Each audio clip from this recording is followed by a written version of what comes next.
I never asked to follow anyone.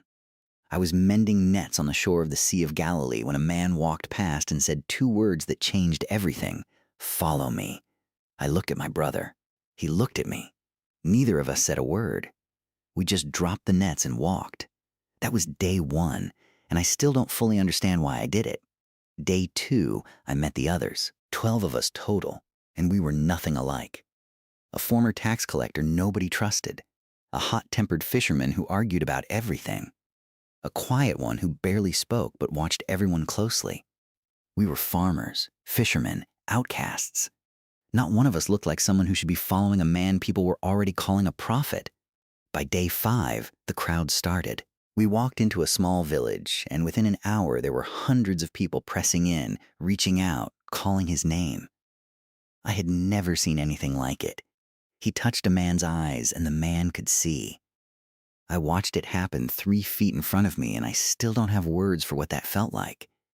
Day 8, I started to understand the cost. A religious leader confronted him in the street, furious, accusing him of blasphemy for saying he could forgive sins. The tension in the air was different that day.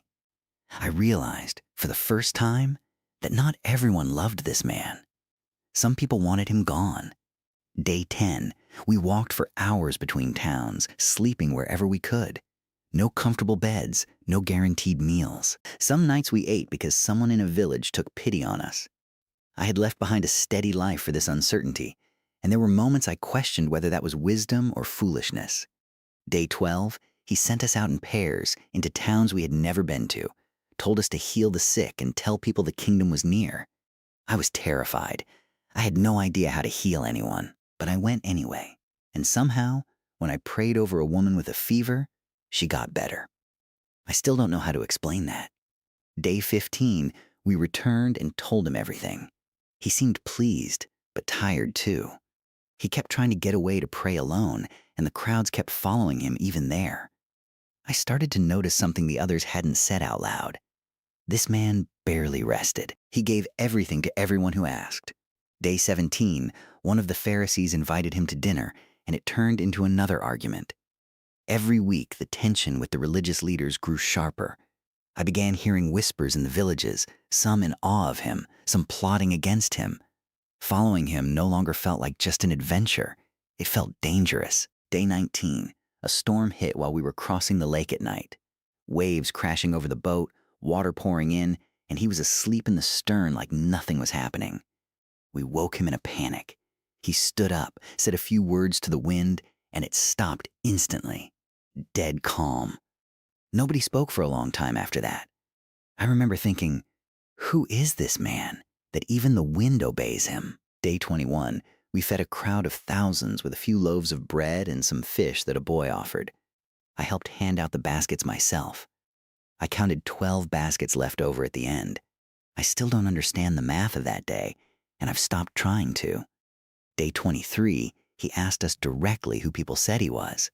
Some said a prophet, some said John the Baptist come back. Then he asked who we thought he was. One of us answered without hesitating, calling him the Messiah. The silence after that answer felt heavier than anything we'd experienced yet. He didn't deny it.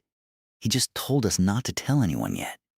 Day 25, he started talking differently, darker. He said he would suffer, be rejected by the religious leaders, and be killed. Then he said something about rising again after 3 days. None of us understood it.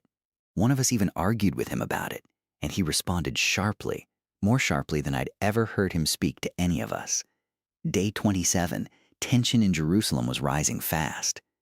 Word had spread that religious authorities wanted him arrested. We debated whether it was safe to keep going toward the city at all. He never hesitated. He kept walking toward Jerusalem like a man walking toward something he already knew was coming. Day 28, he entered Jerusalem, and the crowd went wild, laying cloaks and branches on the road, shouting his name like a king arriving.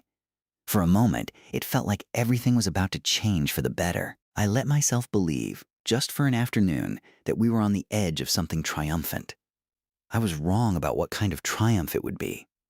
Day 29, he overturned tables in the temple courts, furious at what he saw happening there. The religious leaders were done being patient. I overheard two of them talking quietly, deciding it was time to act. That night, none of us slept well. Something had shifted, and even the ones among us who didn't want to admit it could feel it in the air. Day 30, we shared a meal together in an upper room.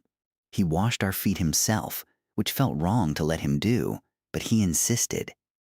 During dinner, he said one of us would betray him. Everyone at that table looked at each other, and my stomach dropped. I looked around, wondering, could it be me? Could it be any of us? Later that night, in a garden, he prayed alone while we struggled to stay awake. Then soldiers came with torches, and one of our own stepped forward and kissed him on the cheek. That was the signal. They arrested him right there in front of us, and in the chaos, I ran. I'm not proud of that.